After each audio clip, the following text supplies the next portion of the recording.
Drama के start में हम एक लड़की को देखते हैं जिसका नाम शेनवॉन होता है, जो अभी 3 साल पहले टोक्यो आई थी और बहुत ही फेमस थी क्योंकि प्राइम मिनिस्टर की बेटी थी, तो फेमस तो होंगी ही। उनकी शादी के लिए बहुत सारे रिश्ते आ रहे थे क्योंकि अभी तक वो अनमैरिड हैं और वो दरवाज़ा खोलती है, कहती है भले ही मैं अनमैरिड हूँ बट मैं प्यार तो किसी और से ही करती हूँ।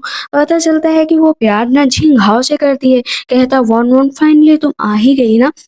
वो उसको किस करने चलता है तो कहती है प्लीज रुक जाओ ना, मैं तुम्हारे बच्चे की माँ बनने वाली हूँ। इतना सुनना था कि जिंग हाओ थोड़ी देर के लिए पीछे खड़ा हो जाता है, कहता है तुम्हारी अभी तक शादी नहीं हुई और तुम बच्चे की माँ बनने वाली हो। पता है ना ये कितना बड़ा क्राइम है, इसकी वजह से तुम्हें मौत की सजा दी जा सकती है।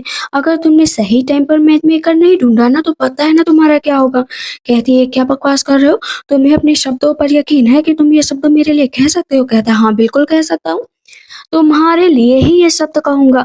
याद है ना 3 साल पहले क्या हुआ था? तो अब पता चलता है कि जब 3 साल पहले बॉर्डर पर युद्ध लड़ा जा रहा था पेई फैमिली द्वारा और क्वैन फैमिली द्वारा, जहाँ पर पूरी पेई फैमिली को एक झांसे में फंसाकर मार दिया गया था। बॉर्डर पर ही जिंग हाओ अपने फादर की अंतिम यात्रा लेकर जा रहा था और सामने से हम देखते हैं प्राइम मिनिस्टर विक्ट्री लेकर आ रहे होते हैं और उसको धक्का दे देते हैं कि रास्ते से हटो और उसके ऊपर खूब तेजी से हंस भी रहे होते हैं। पहली नजर शेन वॉन की जिंग हाओ पर पड़ी थी, तभी से जिंग हाओ ने ये प्रण ले लिया था कि मैं किसी भी हालत में प्राइम मिनिस्टर की बेटी को अपना बनाकर रहूंगा और तब मैं बताऊंगा कि इज्जत क्या होती है। एक दिन वो दीवार से वो कूद कर नीचे आता है, कहता है मेरे दिल में तुम्हारे लिए बहुत फीलिंग है। दोनों अपना साथ में वक्त बिताते हैं। कहती है कि सेन फैमिली ने जो कुछ भी किया वो उनका काम था, भला तुम इसमें मुझे क्यों घसीट रहे हो। कहते हैं कि पता है मैंने तुम्हें क्यों चूज किया, क्योंकि तुम बहुत ही अकेली बहुत ही सिंगल, बस मुझे जरा सा ही मेहनत करनी पड़ी और देखो तुम मेरे प्यार में कितना खो गई। कहती है कि तुम ऐसा नहीं कर सकते, देखो थोड़ा सा सिंसियर बनो ना। वो उसका हाथ नीचे झटक देता है, कहता है तुम कितनी स्टूपिड हो ना, मैं इतना कनिंग हूँ तुम्हें समझ में नहीं आया। पता है ना नोबल लेडी हो कैपिटल की, अगर लोगों को पता चला कि तुम प्रेग्नेंट हो तो पता है सबसे ज्यादा तुम्हें उस बुढ़े का चेहरा देखना चाहता हूँ जो उस दिन मेरे ऊपर हंस रहा था। उसने मेरी पूरी फैमिली को मार दिया, एक एक करके सबको रास्ते से हटा दिया, तुम तो मेरी नजर में आनी ही थी। उसको फिर से पकड़ता है, कहता है कि जाओ और अपने फादर से कहो कि क्या डिफरेंस है मुझ में और उसमें, वैसे भी मेरी फैमिली पर आरोप लगा है ना देशद्रोह का कि मेरे फादर ने एनिमी का साथ दिया और तुम अब देखो कि क्या होता है तुम्हारे साथ, जाओ यहाँ से। कहती है कि नहीं ऐसा मत करो। वो अपना हाथ भी पोंछता है उसको छूने के बाद, कहता है मिस सिन धीरे धीरे जाना क्योंकि अभी बच्चा पैदा भी नहीं हुआ है। वो अपने आंसू पोंछती है और सोचती है कि मैंने किसके साथ अपना ये जीवन बिताने का सोचा था। जिंग हाओ तो मन ही मन बहुत गुस्सा कर रहा था कि फाइनली उसने अपना बदला ले लिया। इधर हम देखते हैं कि सेन वॉन बहुत ही ज्यादा उदास होती है, पहुंच जाती है मेजेस्टी के पास। पता चलता है और सेनवॉन दोनों ही जो है इस एरा में आ चुके थे मॉडर्न वर्ल्ड से, इसी वजह से उन दोनों की दोस्ती बहुत अच्छी थी। कहते आ गई ना दिल तोड़कर, मैंने तो पहले ही कहा था कि उसके पास मत जाओ लेकिन तुमने मेरी बातों का यकीन ही नहीं किया। कहते हैं कि हाँ मुझे तो सरप्राइज अटैक मिला है एक हिसाब से कहा जाए। कहते हैं और प्रेगनेंसी का क्या करोगी, अगर तुम्हारे फादर को पता चला ना तो तुम्हारी जान ले लेंगे। कहती है कि तो मैं करूँ क्या, मेरे पास कोई रास्ता भी तो नहीं है। कहते हो मेरे ऊपर कोई वो मत करना, देखो। कहती है कि उस वर्ल्ड में हम लोग कितने खुश थे। कहते हैं हाँ खुश थे लेकिन अब यहाँ पर आ गए हैं तो यही के हिसाब से खुश रहना पड़ेगा ना। फिर वो दोनों सोचते हैं कि मिले कैसे थे। जो वो दोनों साथ में ड्रिंक कर रहे थे, टिस्टी ने बोला था कि तुम कैसी हो, तो बोलती है आई एम गुड। इंग्लिश का वर्ड सुनकर मेजिस्टी कहते तुम भी मॉडर्न एरा से आई हो क्या। कहते हाँ, वो दोनों सॉन्ग गाने लगते। कहती हूँ वाह, वहाँ पर उन दोनों की खुशी का ठिकाना नहीं रहता क्योंकि इस एरा में आकर कम से कम कोई तो उनका साथी मिला। यहाँ पर मेजेस्टी कहते हैं कि अब से मैं तुम्हारे साथ रहूंगा जिंदगी भर, जब भी तुम्हारे पास कोई मुसीबत आएगी ना तुम मेरे पास आना। कहते देखो हमेशा साथ चलने का सोचा था, साथ में सारी बातें शेयर करने का सोचा था, लेकिन तुम कभी मेरी बात सुनते ही नहीं हो। कहती है अरे ठीक है ना माफ कर दो मुझे।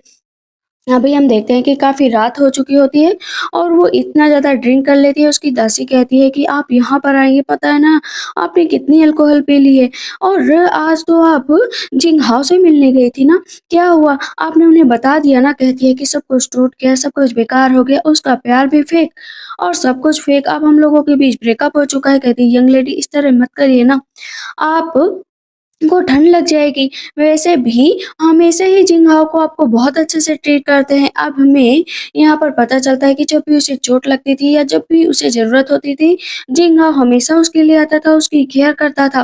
तभी शायद उन दोनों ने साथ में रात बिताई थी। वापस आकर रूम का दरवाज़ा कहती है, "बंद कर दो, सुबह तक मुझसे मत मिलना।" बैठकर खूब देर तक तेज-तेज रोती है कि उस बदतमीज़ ने मेरा दिल क्यों तोड़ा। सुबह होते ही उसकी दासी आती है, कहती है कि, "इस तरह भूखे मत रहिए ना, कुछ खा लीजिए।" कहती है, "हाँ, बिल्कुल खाऊँगी, दिल तोड़ा है, भूखे पेट थोड़ी ना मरूँगी।"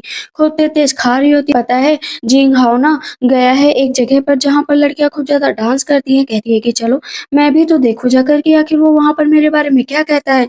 जाकर लड़कों के कपड़े इकट्ठा करो। इधर हम देखते हैं जिंगहाओ को जो कि बोतल में बैठा होता है सेकंड क्राउन प्रिंस के साथ। वहाँ पर लड़कियाँ उसको ग्रेप्स वगैरह खिला रही होती है और वो पूरे टाइम सेनवॉन की बेइज्जती कर रहा होता है कि मुझे भी एक लड़की से प्यार था लेकिन मैंने उसे डिच किया। सेकंड प्रिंस कहते हैं, बताओ तो वो कैसी दिखती है? वहाँ पर वो पाउच उठाकर उसकी तरफ फेंक देता है। वो पाउच देखकर सिनमोन कहती है कि मैंने अपने हाथों से बनाया था, पता है? ये लव टोकन था कि मैंने तुम्हें दिल से बना कर दिया था, क्यों तुम इसे हमेशा ही ज़िंदगी भर अपने पास रखोगे। सेकंड प्रिंस कहते हैं कि इसमें कौन-सा गधा बना हुआ मुझे तो दिखाई नहीं पड़ रहा है, लगता है डॉग है। कहती है, अंधे हो क्या? डॉग नहीं, वो रैबिट है, कितना क्यूट रैबिट है। यहाँ पर सेकंड प्रिंस फिर से कहते हैं कि इसमें सेनवॉन लिखा है, मतलब जो है सेन फैमिली की डॉटर सेनवॉन। कहते हैं, हाँ वही है। अब तो सेकंड प्रिंस बहुत खुश हो जाते हैं कि तुमने तो अच्छा दाँव खेला है। कहते हैं, दाँव खेला है, उसे डिच भी कर दिया है। अब वो कहीं मुँह दिखाने लायक नहीं रह गई है। पता चलता है कि जब वो मार्केट गई थी ना, तरह-तरह की चीज़ें खरीद रही थी, तभी एक घोड़ा अचानक से उसके सामने आ जाता है। वहाँ पर हीरो स्टाइल में जिंगहाओ उसे बचा लेता है। इसी वजह से उसका प्यार उसके लिए बढ़ता ही जा रहा था। कहती, थैंक यू सो मच। दासी कहती है, आपको यहाँ से चलना चाहिए। यहाँ पर चिंघाओ कहता है कि ये मुझे आपसे मिलना है। सामने रैबिट पड़ा होता है, वो उठा लेता है, टूट चुका होता है। रिपेयर करके ना उसे एनमोन के पास भिजवा देता है। कहती है, उसे इतनी छोटी-छोटी बातें याद है मेरे लिए। वो बहुत खुश होती है जिंघाओ को सोचकर, लेकिन अभी वापस उल्टे पैर चली आती है कि जिंघाओ को मैंने दिल दिया था लेकिन उसने सारा काम उल्टा कर दिया। दासी से कहती है कि जो मैंने वो पाउच बनाया था, वो जो भी कपड़ा था ना उसको लेकर आओ। कहती है, लेकिन मिस वो तो बहुत ही ऑर्डिनरी कपड़ा था, आप उसको क्या करेंगी? कहती है, लेकर आओ, मुझे उसकी ज़रूरत है। ठीक है, बिल्कुल लेकर आऊँगी। अब वो उस तरह का पाउच बनाने का सोचती है। मार्केट में वो सारे पाउच बेचने लगती है कि अगर तुम लोगों ने ये पाउच खरीद लिया ना तो जल्दी ही तुम लोगों की शादी हो जाएगी। अभी पूरी सिटी में ना उस तरह के पाउच लगाकर हर लड़की घूम रही थी। उन पाउच को बनाने में शेनवॉन की उंगलियों में छेद तक हो गए थे। कहती है, जो तुमने मेरे साथ बिहेवियर किया है ना, बस मैं उसी का उल्टा तुम्हें दे रही हूँ। जैसे ही सेकंड प्रिंस को पता चलता है कि इस तरह का पाउच सबके पास है, सेकंड प्रिंस कहते हैं, तुमने मुझसे झूठ बोला कि वो शेनवॉन तुम्हारे प्यार में पड़ गई, तुमने उसे डिच किया। तुम आखिर मुझसे झूठ कैसे बोल सकते हो? हर लड़की पे ऐसा ही पाउच लगा कर रखी है। कहते, मैं झूठ नहीं बोल रहा हूँ। कहते, झूठ बोल रहे हो? आखिर मैं प्रिंस हूँ। प्रिंस के साथ तुम ऐसे कैसे कर सकते हो? वहाँ पर प्रिंस को लेकर जाया जाता है, लेकिन शेन-वॉन जिंग-हाओ का पीछा करते-करते उसके पास जाती है, तो जिंग-हाओ उसको पकड़ लेता है, कहता है कि अच्छा खेल खेला है तुमने। कहती है, हाँ, अच्छा ही खेल खेला है, आखिर शुरुआत तो तुमने की है ना। तब यहाँ पर जिंग-हाओ कहता है, औरत हो तो औरत की तरह रहो। मैं तो तुम्हें एडमायर करता हूँ कि तुम मेरी एनिमी की बेटी हो, लेकिन स्पेशल कुछ भी नहीं है, मतलब कुछ भी नहीं। अभी देखो मैं क्या-क्या करता हूँ। कहती है, अभी तुम्हारा मन नहीं भरा है मेरे साथ ये सब करके कि तुम कोई नेक्स्ट प्लान कर रहे हो? कहता, हाँ, बहुत ही जल्दी तुम्हें पता चल जाएगा। कहती है कि तुम मेरे अगेंस्ट मत जाओ ना, आखिर इतना करने के बाद अब शांत हो जाओ। कहता है, बिल्कुल भी नहीं शांत होऊँगा। देखो कि अब मैं क्या-क्या करता हूँ तुम्हारे साथ, पास्ट को सोचकर तुम जलोगी और मैं आगे बढ़ता जाऊँगा। कहती है, ठीक है, तो तुम भी देखो कि अब मैं क्या करती हूँ। जब हम दोनों के बीच कोई प्यार ही नहीं है, एक पल के लिए भी तुमने प्यार नहीं किया क्या मुझसे? कहता, हाँ, कभी भी प्यार नहीं किया। याद रखो कि जिस टाइम बैटल में मेरी फैमिली मरी थी ना, उसी टाइम मैंने ये सोच लिया था कि तुम्हें बर्बाद कर दूँगा, पूरे घर को बर्बाद कर दूँगा। कहती, ठीक है, सेन फैमिली ने ये सब कुछ किया है ना, लेकिन तुम सारा ब्लेम मुझ पर डाल रहे हो। मुझे तो ये सब कुछ पता भी नहीं था। वो वहाँ से गुस्सा होकर चली जाती है। पता चलता है कि उसकी शादी के लिए बहुत सारा सामान आया है। वो जान जाती है कि ये सब जो है अब उसे जिंघाओ का किया हुआ है, वो मुझे बस फँसाना चाहता है, लेकिन अगर वो मेरे साथ गेम खेलना चाहता है ना, तो मैं भी उसके साथ गेम खेलूँगी। कहती है, चलो आगे का इंतज़ाम करो चलकर। अभी हम देखते हैं कि वो बैठी होती है और वहाँ पर उसके लिए कपड़े भी आ जाते हैं। कहती है कि ठीक है, साथ में उसका बैंक्वेट में बुलावा भी आया हुआ होता है। वो नीचे उतरती है, आज से पहले उसका चेहरा किसी ने भी नहीं देखा था पूरी सिटी में, मतलब किसी ने भी नहीं। तो वो अपना चेहरा ढककर आगे की तरफ बढ़ रही होती है। जितने भी लोग वहाँ पर होते हैं कहते हैं कि ये आज से पहले तो कभी भी बैंक्वेट में नहीं आई, आज यहाँ पर आई है, ज़रूर उसका चेहरा इतना खराब होगा तभी ये अपने चेहरे को ढक कर रखी है। लेकिन जैसे ही व्हील अपने चेहरे से हटाती है ना, सब देखकर एकदम हैरान रह जाते हैं कि ये तो बहुत ही खूबसूरत है। सब उसकी खूबसूरती की तारीफ करने लगते हैं कि अगर बेटी हो ना तो बिल्कुल सेन फैमिली जैसी हो, इतनी अच्छी। वो खाती रहती है लेकिन अचानक से उसे वोमिटिंग जैसा होने लगता है, क्योंकि वहाँ पर जिंग हाओ ने प्लान किया था कि उसकी ड्रिंक में कुछ मिला दो ताकि उसे वोमिटिंग और लोगों को पता चल जाए कि वो प्रेग्नेंट है। वो उठती है, उसको उल्टी जैसा होता है, लेकिन दासी कहती है आप कहाँ जा रही हैं और आपको बार बार उल्टी क्यों हो रही है, आप प्रेग्नेंट हैं क्या? प्रेगनेंसी का नाम सुनकर प्राइम मिनिस्टर खड़े हो जाते हैं कि तुम्हारी हिम्मत कैसे हुई मेरी बेटी के बारे में ये सब कहने की, जाओ और इसे मौत के घाट उतार दो। तब इस पर जिंगहाओ कहता है कि ठीक है, फिजिशियन को बुला लीजिए, एग्जामिन करने के बाद पता चल जाएगा कि मिस सेन प्रेग्नेंट हैं या नहीं है। वैसे भी आपकी बेटी है, प्रेग्नेंट कैसे हो सकती है? बाकी सब भी कहते हैं कि हाँ, ये हमारी फैमिलीज़ का सवाल है, एक बार फिजिशियन को बुला लेना चाहिए। प्राइम मिनिस्टर जाते हैं और वहाँ पर सेन वॉन को बहुत तेज़ से थप्पड़ मारते हैं कि बदतमीज़ कहीं की, तुम्हारी मदर बहुत पहले मर गई थी लेकिन आज तुमने मुझे कहीं का नहीं छोड़ा। आखिर पता नहीं तुम जैसी बेटी को उसने जन्म दिया कैसे, शेमलेस कहीं की। सब उसके ऊपर हँस रहे होते हैं, उसके ऊपर उँगलियाँ उठा रहे होते हैं और जिंग हाओ बड़े आसानी से बैठकर ये सब कुछ देख रहा होता है। प्राइम मिनिस्टर कहते हैं अगर जरा सी भी शर्म बची है ना तो बताओ कि आखिर ये सब क्या था, और अगर तुमने नहीं बताया ना तो मैं तुम्हें यहीं पर जान से मार डालूंगा। कहती है कि हाँ फादर, मैं प्रेग्नेंट हूँ। कहते हैं क्या मतलब तुम प्रेग्नेंट हो? सबसे कहते हैं जाओ यहाँ से, मैं इसे नहीं छोड़ूंगा, इसका गला यहीं पर दबा दूंगा। कहते हैं नहीं फादर, ये किसी एरे गहरे का बच्चा नहीं, ओजी फैमिली का बच्चा है। कहते हैं कि किसका बताओ?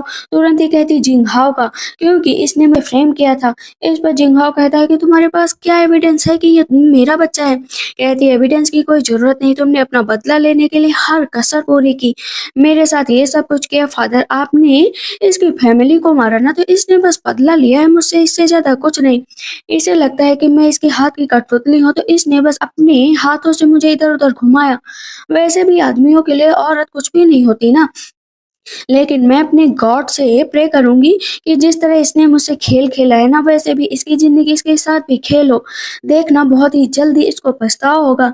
यहाँ पर जिंघाओ कहता है मुझे कोई पछतावा नहीं होगा। कहती है हाँ, पछतावा नहीं होगा तुम्हें, क्योंकि तुम तो ऐसे ही हो, एक नंबर के गिरे हुए। कहता है कि तुम खुद गिरी हुई हो जो मेरे पास आई। कहती है अच्छा ठीक है, तो यही है ना, तो मैं मर जाती हूँ। वो सामने जाकर तुरंत ही नदी में कूद जाती है। पूरे 5 दिन बाद उसको होश आता है, कहती है कि कहाँ हो? कहाँ हो? अपनी दासी को बुला रही होती है, सामने जाती है, ड्रिंक करने लगती है। मैजेस्टी आते हैं, कहते हैं पागल कहीं की, तुमने तो मुझे एकदम बेचैन कर दिया था, पता है ना कितना ढूँढा मैंने तब तुम मिली हो, अगर ज़रा सी भी देर हो जाती ना तो ऊपर चली गई होती। कहते हैं कि ये बताओ तुम्हारा बच्चा कहाँ पर गया? कहती बच्चा कभी था ही नहीं। कहते क्या मतलब, बेवकूफ़ बना रही थी? कहती हाँ, एक्टिंग कर रही थी। पहले मुझे लगा था कि मैं प्रेग्नेंट हूँ तो मैं गई थी जिंघाओ के पास, लेकिन बाद में मुझे पता चला कि मैं प्रेग्नेंट हुई नहीं, बस मेरा पेट खराब था। लेकिन इस बहाने जिंघाओ का असली चेहरा मेरे सामने आ गया। कहता हाँ चलो, काइंडनेस है थोड़ी, इसी वजह से तुम्हें बख्श रहा हूँ और अब तुम मेरी कंकुबाइन बन जाओ ताकि आराम से अपनी जिंदगी जी सको। याद रखो कि यहाँ पर तुम्हें कोई तकलीफ नहीं होगी और हम दोनों हमेशा दोस्त बनकर रहेंगे। कहती है और जिंघाओ का क्या हाल है? कहते जिंघाओ दिन रात ढूंढने में जुटा हुआ है तुम्हारी बॉडी, यहाँ तक कि तुम्हारे फादर भी, लेकिन अभी तक वो बॉडी को नहीं ढूँढ पाया, सुना है बहुत परेशान है। कहती परेशान रहने दो, वैसे भी मुझे क्या लेना देना। कहते हैं हाँ, लेना देना नहीं है, लेकिन बाहर निकलने के लिए तुम्हें मेरा सहारा लेना भी पड़ेगा। कहती है हाँ पता है मुझे कि शादी तो करनी ही पड़ेगी तुमसे। वहाँ पर वो सोचता है कि चलो ठीक है, अच्छे से ड्रिंक करो, उसके बाद देखते हैं कि क्या कर सकते हो। पता चलता है कि मैजिस्ट्रेट की जिंदगी में नई कंकुबाइन आ गई है जिसके साथ वो बहुत खुश रहते हैं। इधर सिर्फ खाली कैरेज आया हुआ था, वो अंदर ही बैठी थी। जो मैजेस्टी थे ना, उनके साथ वो गेम खेल रही थी। वहाँ पर कार्ड्स खेलते खेलते वो कहता है कि लोगों को बेवकूफ बनाना कितना आसान है, हम लोग तो यहाँ पर मजे कर रहे हैं, तो हमारे उस जिंगहाओ को थोड़ी बहुत तो गिल्ट फील होनी चाहिए। कहती है अरे उसको छोड़ दो, तो उसकी नजरों में तो मैं वैसे भी मर चुकी हूँ। और वो बर्फबारी का एंजॉय कर रही होती है। कहती देखो ना कितना अच्छा लग रहा है। कहते हैं चिंता मत करो, तुम्हारे लिए हर साल यहाँ पर फायर वर्क्स करवाऊंगा और इसी तरह की बर्फबारी को एंजॉय करेंगे हम दोनों लोग। कहती है फेंक ही सही, बट हम दोनों अच्छे से रह सकते हैं। कहते ओ, तुम मेरे लिए कोई फीलिंग मत जगा लेना अपने मन में। कहती है क्या पागलों जैसे सोच रहे हो, तुम्हारे लिए फीलिंग, वो भी मैं? कभी भी नहीं। दोनों बहुत मस्ती कर रहे होते हैं। इधर हम जिंघाओ को देखते हैं, यहाँ पर सैनिक आता है, बताता है कि वो नहीं मिली है। दूसरा सैनिक आकर भी बताता है कि वो नहीं मिली है। इसी तरह तीसरा भी सैनिक मन में सोचता है जिंघाओ कि मैं तो बस तुम्हारे साथ थोड़ा सा खिलवाड़ कर रहा था, मैं सच में तुमसे बदला लेने के लिए आया था, लेकिन से बदला लेते लेते मुझे कब प्यार हो गया मुझे पता ही नहीं चला। सैनिक से कहता है कि लगातार उसकी बॉडी ढूंढते रहो। इधर हम देखते हैं कि अभी जो है इम्प्रेस टाउंगर ने सेन वॉन को बुलाया था। कहती है कि चे वहां पर जाने के बाद कोई खतरा तो नहीं होगा ना? मैजेस्टी कहते हैं चिंता मत करो, बस तुम मेरे पर यकीन रखना, याद रखो कि जो मैं कहूँ बस तुम्हें वही करना है। कहती है हाँ हाँ, अब तो तुम्हारे साथ ही रहना, हर बात तुम्हारी मानूंगी। वो धीरे धीरे आगे की तरफ बढ़ रही होती है। वहां पर दोनों इम्प्रेस टाउंगर को ग्रीट करते हैं। कहती है इम्प्रेस टाउंगर कि मैंने सुना है कि एक ब्यूटीफुल कॉन्सर्ट तुम लेकर आए हो, लेकिन वो अपना चेहरा ही किसी को नहीं दिखा रही, आखिर ऐसी क्या बात है? चेहरा दिखाने में कोई शर्म है क्या? मैजेस्टी सामने आते हैं। कहते हैं मैंने खुद कहा है कि मेरी प्यारी सी वाइफ को नजर न लग जाए, इसी वजह से वो अपना मुंह ढक कर रखे। इसमें कोई खराबी तो नहीं है ना? कहती खराबी नहीं है, तुम्हारी अच्छी सोच है, लेकिन फिर भी एक बार उसका चेहरा देखने तो बनता है। पता चलता है कि वहां पर कौन कौन है, जो कि मैजेस्टी की कजन है। इम्प्रेस डाउंगर चाहती है कि कौन कौन की शादी ना मैजेस्टी से हो जाए, इसी वजह से वो जानबूझकर वहां पर कह रही होती है कि सिस्टर आप यहाँ पर आई हैं तो मैं आपको ड्रिंक दे दूं। लेकिन ड्रिंक देते जो सेनवान होती है समझ जाती है कि इसके इरादे अच्छे नहीं है। जैसे उसके ऊपर ड्रिंक डालने चलती है तो पलट कर जो है सेनवान कौन कौन के ऊपर ही ड्रिंक डाल देती है। कहती है सिस्टर तुम्हें लग तो नहीं गया ना, लग तो नहीं गया ना? कौन कौन कहती है कि मेजेस्टी देखो ना, इसने जानबूझकर मेरे ऊपर ड्रिंक डाली है, इसके चेहरे से ये कपड़ा हटाओ ताकि हम लोग इसका चेहरा देख सकें। मैजेस्टी तुरंत उसका हाथ पकड़ लेते, कहते तुम्हें चोट तो नहीं लगी है ना? इम्प्रेस डाउनर कहती हैं कि देखो कॉन्सर्ट वन ने जानबूझकर जो है कौन-कौन के ऊपर ड्रिंक डाली है, उसे थोड़ी बहुत तो शर्मिंदगी महसूस होनी ही चाहिए ना। मैजेस्टी कहते हैं मैं आप लोगों को एक से बात साफ-साफ बता दूं कि दोबारा केयरलेस होने की जरूरत नहीं है। तुम यहाँ पर ड्रिंक लेकर आई थी, सेनवॉन ने तुमसे कहा था और नहीं मैंने कहा था, तो फिर यहाँ पर क्यों आई हो? अगर ज्यादा बकवास की ना तो इस पहले से निकाल दूंगा। वैसे भी ये हम दोनों का इंटरनल मामला है, तुम्हें इसमें हस्तक्षेप नहीं करना चाहिए। कहती मैं तो बस ऐसे ही कह रही थी। वहाँ पर इम्प्रेस्ड होकर इशारा करती है कौन-कौन से कि चलो ऊपर आ जाओ। कहती है ठीक है। लेकिन वो बहुत होशियार होती है, पलटकर उसके चेहरे से व्हील हटाने चलती है। मैजिस्ट्रेट फिर से आते हैं, उसे थप्पड़ मार देते हैं, नीचे गिरा देते हैं। कहते हैं कि तुम फिर से ऐसी हरकत कैसे कर सकती हो? मैंने तुम्हें मना किया था ना। कहती है इम्प्रेस्ड होकर के लिए मुझे ये करना ही पड़ा कि पता नहीं कौन सी लड़की तुम्हारी जिंदगी में आ गई हो। तब मैजेस्टी उसका हाथ पकड़कर जबरदस्ती लेकर जाते हैं। कहते हैं आज तो साफ-साफ बच गए। अभी वो दोनों ना बाहर जो है एन्जॉय करने के लिए निकले थे। कहते हैं कब तक ऐसे बंद-बंद रहोगी? कहती है तब तक जब तक किसी को पता नहीं चल जाता, वैसे मैं अपनी ज़िंदगी ऐसे ही गुज़ारना चाहती हूँ। कहता है हाँ, लेकिन पता है कितना खतरा है। हर बार इम्प्रेस्ड होकर नए-नए बहाने करके तुम्हारा चेहरा देखने की कोशिश करती है। सामने से एक घोड़ा आता है, घोड़े को देखकर उसे पुरानी बातें याद आती है कि कैसे जिंगहाओ ने उसे बचाया था, लेकिन आज वो छोटे से बच्चे को ले जाकर किनारे करती है। मैजेस्टी कहते हैं तुम ठीक तो हो ना बेटा? लेकिन तभी जिंगहाओ पीछे से आ जाता है। सेनवॉन मैजेस्टी के पीछे छिप जाती है।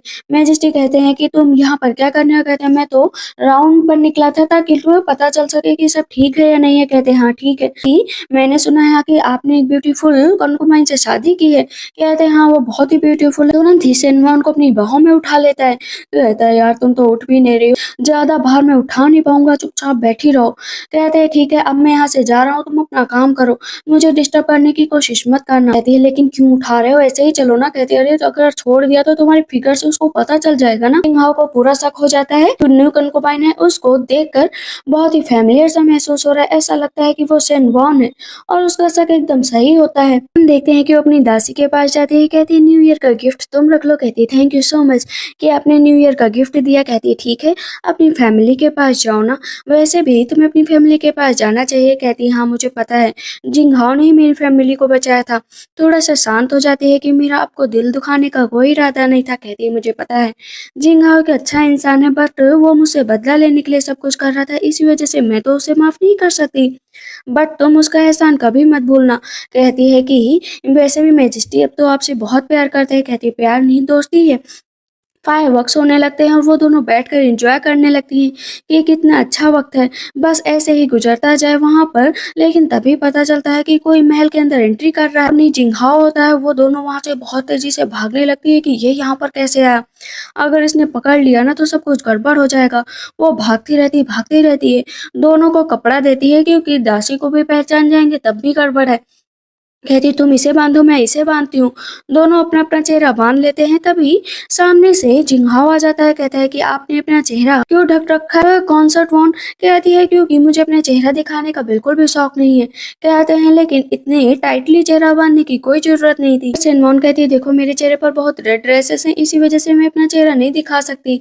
यहाँ पर जिंघाओ को पूरी तरीके से पता चल जाता है कि ये तो सेनवॉन ही है। कहते हैं मैं तो बस अपनी ड्यूटी पूरी करने आया था, मैंने सुना था कि यहाँ पर एशियन आ गए हैं, इसी वजह से मुझे यहाँ पर आना ही पड़ा। क्या पता आप ही एशियन हो, इसी वजह से चेहरा तो दिखाना ही पड़ेगा। वो उसका चेहरा खोलने चलता है, तभी सामने से मैजेस्टी आ जाते हैं। कहते हैं अरे जिंगहाओ तुम यहाँ पर। कहते देखो ना, एशियन के बदले ये मेरा चेहरा खोलने की कोशिश कर रहा है और मैं बता चुकी हूँ कि मैं अपना चेहरा क्यों ढक कर रखती हूँ, फिर भी बस ऐसे नाटक कर रही होती है रोने का। तो मैजेस्टी कहते तुम पीछे जाओ, तुम्हें रोने की जरूरत नहीं है। वो अभी भी रो रही होती है। तब वहां पर जिंगहाओ उसे बार-बार देखने की कोशिश करता है और मैजेस्टी उसे बार-बार छुपाने की। यहाँ पर जिंगहाओ कहता है ठीक है, मैं अभी के लिए जा रहा हूँ, आप बस इम्प्रेस का साथ दीजिए। वहां से जैसे ही वो जाते हैं तो वह तुरंत ही सामने आती है। कहती है आज तुम्हें बस बाल बाल बची, अगर तुम सही टाइम पर ना आते ना तो पकड़ी जाती। कहते हैं लेकिन सही टाइम पर आ तो गया ना। कहती हाँ सही टाइम पर आ गए हो। कहते हैं चलो चलते हैं, वैसे भी वो तुम्हें इतनी आसानी से नहीं छोड़ेगा अगर उसे एक बार शक हो गया। चलो ना, इससे पहले हम लोग ड्रिंक कर लेते हैं। वो खुशी खुशी आगे की तरफ जाती है। यहाँ पर वो सोच रही होती है कि कोई ऐसा तरीका अपनाया जाए जिससे वो जिंगहाओ से हमेशा के लिए छुटकारा पा सके, लेकिन सबसे पहले उसे अपनी दासी को यहाँ से दूर भेजना पड़ेगा। जितना भी उसके पास सोना चांदी सब कुछ होता है ना, वो कहती है ले जाओ और अपनी जिंदगी की नई शुरुआत करो। कहती है लेकिन मैं आपको छोड़कर नहीं जाना चाहती। कहती मैं तुम्हारे साथ हमेशा हूँ, वापस मत आना, जाओ यहाँ से। वो वहां से रोते रोते चली जाती है और रूम का दरवाजा बंद कर लेती है और कैंडल लेकर जो है आगे की तरफ बढ़ रही होती है, लेकिन कैंडल बुझ जाती है और पीछे से पता चलता है कि जिंगहाओ आ गया, सेम वैसे ही जैसे पहले कभी दीवार से कूद कर आया था। कहते हैं कि कब तक बचने की कोशिश करोगी, मुझे तो पहले ही नजर में पता चल गया था कि तुम सेनवान हो। कहती है कि ये बहुत गलत है, मैं कॉन्सर्ट हूँ, तुम मुझे इस तरह छू रहे हो, इसकी तुम्हें सजा मिलेगी। कहता है मैं कोई भी सजा पालूंगा, लेकिन मैं तुम्हारा साथ तो नहीं छोड़ सकता हूँ। कहती है कि पनिशमेंट मिलेगी, आवाज नीचे रखो। ही तुमने मेरे साथ सारा वक्त गुजारा है ना, मैजेस्टी के साथ तुम्हारा बहुत प्यार बढ़ गया है क्या, जो तुम मुझे भूल गई हो भी इतनी आसानी से। याद है शादी का प्लान बनाया था। कहती वो सब झूठे वादे थे, तुम फेक थे। इतनी देर में दासी बाहर से आ जाती है, वो हो ही नहीं जिसकी तुम बात कर रहे हो। कहता है तुम वही हो, मेरे सामने झूठ मत बोलो। कहती मैं वो नहीं हूँ, मतलब नहीं हूँ। कहते देखो तुम्हारी दासी भी आ गई है, अभी पता चल जाएगा कि तुम वो हो या नहीं हो। मन में सोचती है कि मैंने तो उसे बाहर भेज दिया था, लेकिन ये गई क्यों नहीं। कहती है कि जाओ यहाँ से, मुझे भूख नहीं लगी है। कहता अब यहाँ पर वो चिल्लाने लगती है कि निकलो अभी के अभी यहाँ से, मैंने कहा ना निकलो, अगर तुमने मुझे दोबारा हर्ट करने की कोशिश की ना तो मुझसे बुरा कोई नहीं होगा। कहते चलो मुझसे शादी करो। उसका गला पकड़ कर दबाने लगता है कि तुम एम्परर को कितना भी लाइक कर लो, लेकिन तुम्हें रहना मेरे पास ही पड़ेगा। वैसे भी मेरा बच्चा कहाँ पर है बताओ ना। कहती तुम्हारा बच्चा, वो बच्चा तो मैं कभी पैदा ही नहीं करती, सपने में मत सोचना कि तुम जैसे घटिया इंसान का बच्चा मैं इस दुनिया में लाऊंगी। कहता है कि तुमने घटिया बोला, सच में तुम एम्परर को इतना लाइक करने लगी हो और थ्रोन की इतनी शौकीन हो, मेरे बच्चे को तुमने हटा दिया। कहती हाँ हटा दिया, बताओ क्या कर लोगे। कहता है याद रखो कि मैं फिर से आऊंगा तुम्हारे पास, मुझे बहुत ही पछतावा हो रहा है कि मैंने तुम्हें मरती हुई हालत में देखा, पता है तुम बहुत मुश्किल से मिली हो। वो उसको पकड़ने लगता है तो उसका हाथ नीचे कर देती है। कहता मुझे माफ कर दो, लेकिन मैं तुम्हारे साथ रहना चाहता हूँ, फिर से अपना बच्चा करना चाहता हूँ। कहती शक्ल देखी है अपनी, दूर हट जाओ मेरी नजरों से। वो वहां से जाने लगता है। कहता वॉन वॉन याद रखो कि मैं बहुत जल्द ही यहाँ का राजा बनूंगा और तुम्हें मुझसे कोई भी नहीं बचा सकता। दासी से कहती है कि जल्द से जल्द इंतजाम करो, यहाँ पर मैजेस्टी को बुलाओ। मैजेस्टी कहते हैं अरे फिर से पता चल गया, अब क्या किया जाए। कहती है कि कोई ना कोई इंतजाम करो, देखो वो मेरी नज़रों के सामने नहीं आना चाहिए। वो उसको कपड़े देता है और उसे एक टोकन भी देता है कि जाओ यहाँ से अलग जिंदगी बसाओ। कहती है नहीं मैं अकेले नहीं जाऊंगी तुम्हें छोड़कर। तो फिर कहता है बैठ जाओ, साथ में ही कोई प्लान बनाते हैं। वैसे भी मैंने एक नई चीज़ सोच रखी है तुम्हें हमेशा के लिए फ्री करने के लिए, लेकिन इसकी वजह से तुम मुझे ना जरा सा भी थैंक यू मत मत बोलना, बाय बाय, टाटा, मैं जल्दी ही वापस आऊंगा। मन में सोचती है मैजेस्टी को मेरी वजह से कितनी तकलीफ उठानी पड़ती है, शायद वो मेरा सच्चा दोस्त है इसे राह में आकर। फादर ने मेरा कभी साथ नहीं दिया, प्यार में धोखा मिला। सिर्फ मैजेस्टी ही थे जिसने मुझे अपने पास रखा। कि जिंग हाउ उसके पास आता है, कहता है देखो मैंने तुम्हारे लिए गिफ्ट पेयर किया है। और फिर से जिंग हाउ के बारे में पुरानी बातों को सोचती है कि जिंग हाउ एक टाइम पर उसे कितना प्यार करता था और आज जबरदस्ती का प्यार हो रहा है। वो सब कुछ उठाकर फेंक देती है, कहती है कि मैं तुम्हें कभी भी नहीं अपनाऊंगी, मतलब कभी भी नहीं। जिंग हाउ कहता है कि ठीक है, बार बार कोशिश करता रहूंगा तब तक जब तक तुम मेरी हो नहीं जाती। उसके बालों पे हेयरपिन लगाता है, वो हेयरपिन निकाल देती है, कहती है कि ये हेयरपिन अगर तुमने पहले प्यार से दी होती ना तब कोई बात भी होती। गुस्सा होकर वहां से चली जाती है, कहता है कि ठीक है, लगता है थोड़ा वक्त लगेगा। सामने दो सैनिक खड़े होते हैं, वहां से निकल भी नहीं सकती थी क्योंकि जिंग हाओ ने उसे अपने कब्जे में जो रख लिया था, कैद कर लिया था। खाने के लिए बैठती है तो वहां पर जिंग सोचता है कि वो उसे खाने के लिए दे, लेकिन पहले ही वो खा लेती है। बाल खींचती है तब भी जिंग उसके पास बैठा हुआ होता है, कहता है तुम कितनी सुंदर लग रही हो, काश मैंने तुम्हें पहले समझा होता तो ये नौबत ही ना आती। लेकिन जैसे ही शेनवॉन पुरानी बातों को सोचती है कि कैसे उस बच्चे को भी पाप कहा था जो उन दोनों का था, कहती है कि मैं उन बातों को कभी भी नहीं भूल सकती, मतलब कभी भी नहीं। मेरी नजरों के सामने से वो बातें हटती ही नहीं। कहता है वक्त लगेगा लेकिन बहुत जल्दी ही भूल जाओगी। वो उसके बालों को खींचता है और उसे के फोरहेड पर किस करता है, कहता है बहुत ही जल्दी चेरी ब्लॉसम का टाइम आने वाला है जहाँ पर हम दोनों साथ में वक्त गुजारेंगे और मैं बहुत ही जल्दी हमला भी करने वाला हूँ मैजेस्टी पर, ताकि उनकी जान ले सकूं। और यही होता है, वहाँ पर जिंग हाओ पहुंच जाता है अपने सैनिकों को लेकर। प्राइम मिनिस्टर कहते हैं ये सब क्या चल रहा है। जिंग हाओ सबसे पहले प्राइम मिनिस्टर के तलवार पार कर देते हैं, कहते हैं मेरी फैमिली में 32 लोग थे, तुमने सबको मारा। वहाँ पर अनबॉर्न चाइल्ड भी थे जिसमें से अब तुमको मरना पड़ेगा। प्राइम मिनिस्टर को मारने के बाद वहाँ पर इम्प्रेस्ड होकर ये सब देखकर बेहोश हो जाती हैं। मैजेस्टी कहते हैं तुम्हें मुझे मारने की जरूरत नहीं है, मैं अपने आप से ही मर जाऊंगा। ले वहां से मैजेस्टी तुरंत ही चले जाते हैं, लेकिन मैजेस्टी को ढूंढते हुए जिंग हाओ आगे की तरफ बढ़ रहा होता है। देखता है कि वहां पर जो है सेनवॉन खड़ी हुई है, कहती है कि अगर तुम मेरे रास्ते में आए और मेरे प्यार को कुछ भी किया, मेरे दोस्त को कुछ भी किया ना, तो मैं अपने आप को जान से मार डालूंगी। कहता है नहीं, ऐसा मत करो, प्लीज मत करो। सेनवॉन कहती है कि मैं मैजेस्टी के लिए अपनी जान दे रही हूँ ताकि तुम कभी मेरे पास ही ना हो। तलवार उठाती है और आर पार कर लेती है। उसी तलवार से मैजेस्टी भी अपने आप को मार लेते हैं, कहते हैं तुम जिंदा नहीं बचोगी तो मैं भी जिंदा नहीं बचूंगा।